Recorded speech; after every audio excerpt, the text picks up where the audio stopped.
Have you had this experience? I've had it in many stores. You need to get something from a grocery store aisle.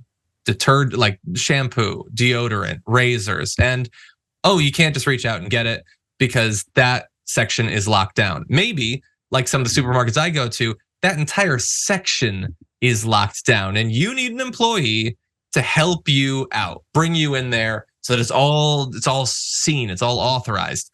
Well, that's annoying a lot of people. And David Ashforth, founder of Digital Media Vending International, has an idea for how to avoid that scenario.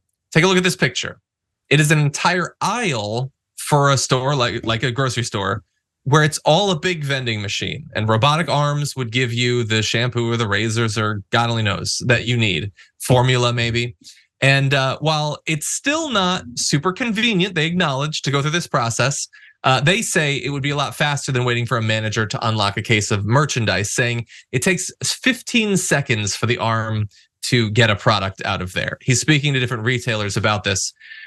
Also, by the way, some retailers are asking about using bulletproof glass on the vending machines to combat smash and grabs.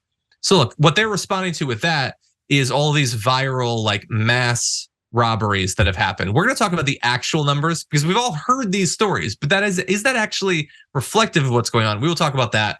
But JR, what do you make about like entire aisles just being replaced by robots? Yeah, I actually thought it was going to be just the cases, but they actually have they want to have you pay for it beforehand, or I guess in store, and then going and getting your receipt and going through this entire process.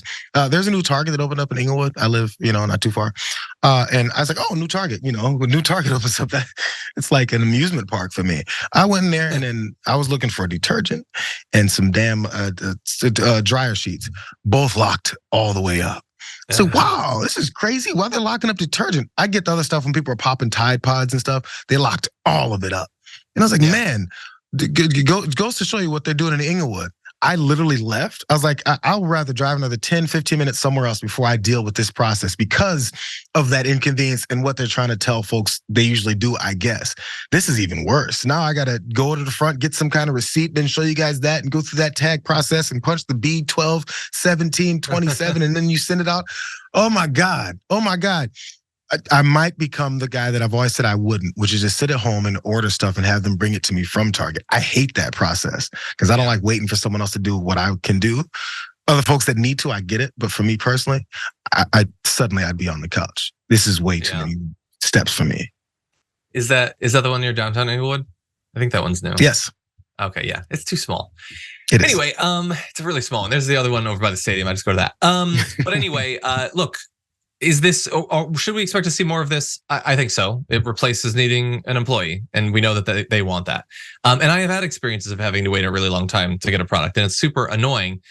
I would maybe, and this is not for David Ashforth to do, but like as a society, maybe we could step back and say, if we have gotten to a point where people feel they need to steal deodorant, maybe the problem isn't the theft. It's everything else that led to the theft. Maybe that is the actual problem. Maybe we should solve that. And look, I'm not saying that every bit of theft or some of these viral things are driven by true need. Sometimes on TikTok, it goes viral and people want to do it or whatever. So that's bad.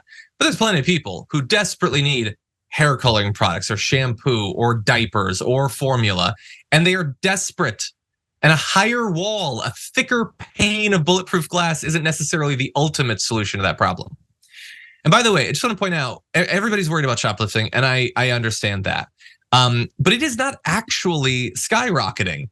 A 24-city sample that was done by the Council on Criminal Justice shows that current shoplifting levels are below pre-pandemic levels of 2018 and 2019. The difference is that we see more about it, and the media focuses more on it. That does not mean there's actually more shoplifting. We'll see what happens in the next few years. There's some indication that it's gone up a little bit in 2023, but don't believe the hype. They always do this when it comes to crime, especially crimes that can be pinned on the most desperate individuals. Yeah, that's the easy way to do it. By the way, John, speaking of shoplifting, really fast, I know we're done. I was at the grocery store the other day, and then one of the employees tried to shoplift from me. I went to the chip aisle, and I was like, where's the Lay's? And they were like, $6.99. I was like, this is robbery. Get the hell away from me before I call the cops on you. The prices of these things have gone so high that once you get a sale price, you go, oh, that's the former normal price. That's what they've got you on now. They're like, oh, the sale price, take $4 off. Now you only pay $5 for a block of cheese. Calm down. Yeah, look, you don't understand. The only reason the prices had to go up was because of supply chain issues, which have been resolved. And for some reason, the prices are still high. I wonder what they're doing. Figure it out. Anyway, I can't figure it out. I'm a dum-dum.